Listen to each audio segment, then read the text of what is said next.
ليه كيكة المحلات احسن من كيكة البيت، والغلطة اللي الكل بيقع فيها.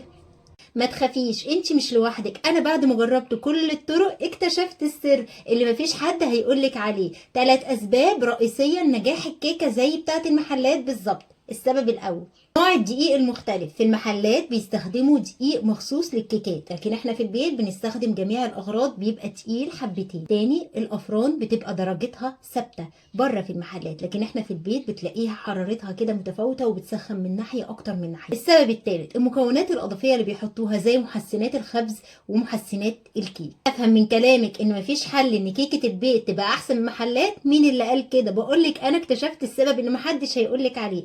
اول حاجه تقدري تعمليها، الدقيق المختلف ده انخليه اكتر من مره، فبكده هيبقى خفيف وهيطلع لك النتيجه احسن بكتير. تاني حاجه تقدري تعمليها، درجه حراره الفرن تقدري تسخنيه قبل ما تدخلي الكيكه بربع ساعه كامله، وتدخلي الكيكه على درجه حراره متوسطه.